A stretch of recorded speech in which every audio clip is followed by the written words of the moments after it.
Direct भी है, alpha plus beta is equal to minus B upon A, alpha into beta is equal to C upon A, और A B C अपने को मालूम है। तो यहाँ पे अपन डायरेक्ट अपने को क्या होना, अपने को ये सम ऑफ द रूट्स होना है और प्रोडक्ट ऑफ द रूट्स होना है, तो अपन डायरेक्ट इसकी वैल्यू निकाल सकते हैं। Therefore alpha plus beta is equal to minus B upon A, minus B यानी माइनस ऑफ माइनस 4k, ये हो गया b अपॉन ए यानी 1। अब क्या आ जाएगा इसका आंसर, इसका आंसर आ जाएगा माइनस इंटू माइनस यानी प्लस 4k, यानी कि अल्फा प्लस बीटा की वैल्यू आ गई 4k, और अल्फा इंटू बीटा यानी c अपॉन ए, c है k प्लस 3 अपॉन ए यानी 1 इज इक्वल टू अपन लिख सकते हैं यहाँ पे k प्लस 3, ये वैल्यू आ गई अल्फा इंटू बीटा की। और अभी अपने को क्या कंडीशन दी हुई है, कंडीशन दी हुई है sum of the roots of quadratic equation.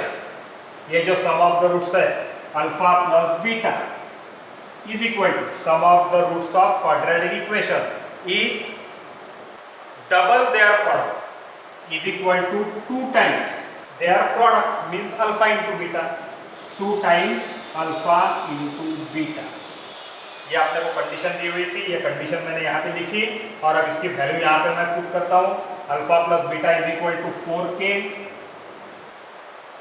Is equal to 2 into alpha into beta यानी k प्लस 3, और अभी इसको सॉल्व करो, is equal to 2 into k plus 3 यानी 2k plus 3 to the 6, therefore 4k is equal to 2k plus 6, ये 2k को मैंने इधर ट्रांसफर किया तो ये आ जाएगा 4k minus 2k is equal to 6, therefore 4k minus 2k यानी 2k is equal to 6, and therefore k is equal to 6 divided by 2, and therefore k is equal to 3। इस प्रकार से अपने को आंसर निकालेंगे।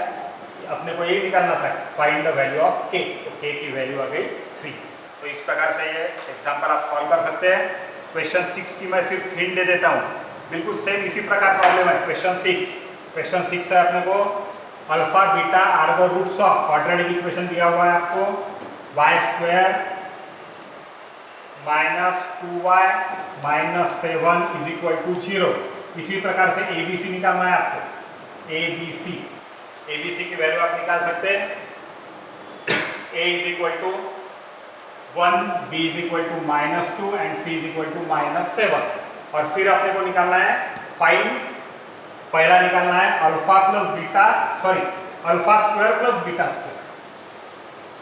अपने को वैल्यू निकालनी है alpha square plus beta square.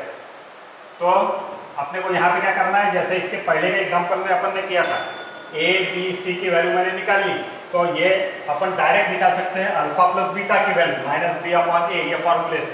उसके बाद अल्फा इंटू बीटा की वैल्यू निकाल सकते हैं C अपॉन ए फॉर्मूले से, और ये दोनों वैल्यू अपन यहाँ पे पुटअप करेंगे। इसके लिए अपने को क्या करना पड़ेगा, जैसे alpha square plus beta square का फॉर्मूला अपने को याद है। अगर नहीं मालूम तो एकदम ईजी आइडिया है, यहाँ पे मैं 1 मिनट में बताता हूँ। अपने को मालूम है A प्लस बी, ए की जगह मैं अल्फा लेता हूँ, बी की जगह मैं बीटा लेता हूँ, और alpha plus beta whole square करता हूँ। तो क्या आ जाएगा, a plus B whole square, उसका फॉर्मूला सबको याद है, a square plus 2ab plus B square. a की जगह पे अल्फा, इसलिए alpha square plus 2 into alpha beta plus beta square, 2 इंटू ab प्लस बी स्क्वायर। अब क्या करता हूँ मैं यहाँ पे, ये 2 अल्फा बीटा इधर ट्रांसफर कर लेता हूँ, यानी alpha plus beta whole square minus 2 times alpha beta is equal to, यहाँ पे बाकी क्या बचा, alpha square plus beta square. यानी ये फॉर्मूला तैयार हो गया अपना, alpha square plus beta square is equal to alpha plus beta whole square minus 2 times alpha beta. और अल्फा प्लस बीटा भी अपन निकाल सकते हैं, और अल्फा बीटा भी अपन निकाल सकते हैं। अल्फा प्लस बीटा यानी minus B upon A, alpha beta यानी सी अपॉन ए, बस वो वैल्यू यहाँ पे डाल दो तो क्या आएगा। इस टाइप से ये एग्जाम्पल सॉल्व कर सकते हैं। और दूसरा इसमें वैल्यू निकालनी है alpha cube plus beta cube, alpha cube plus beta cube, तो उसकी भी वैल्यू अपन निकाल सकते हैं इसी प्रकार से। जैसे ये फॉर्मूला मैंने एक्सपांड करके निकाला, वैसे alpha plus beta whole cube का फॉर्मूला यहाँ पे लिखो, उसको एक्सपांड करो, उस पर से आप alpha cube plus beta cube की वैल्यू निकाल सकते हैं। थोड़ा निकालने की कोशिश करो, पहले के फॉर्मूले याद करो 8 के 9 के, उसमें ये सब दिया हुआ है। फिर भी अगर नहीं आए तो डिफिकल्टी करके मुझे पूछ लेना, अगले पीरियड में मैं लगे तो डिफिकल्टी किसी को होंगी तो इतना थोड़ा सा बता दूंगा। और क्वेश्चन 7 जो है वो तो एकदम ईजी है, वो आप कर सकते हैं। तो इस प्रकार से अपना ये मैक्सिमम पार्ट कवर हो गया है क्वेश्चन चैप्टर 2 का। अब ये सिर्फ आखिरी की जो एक्सरसाइज है 2.6, उसमें के कुछ वर्ड प्रॉब्लम मुझे लेना है, इतना मैं लेके अगले हफ्ते में ये पूरा सेकंड चैप्टर आपका फिनिश हो जाएगा। Thank you.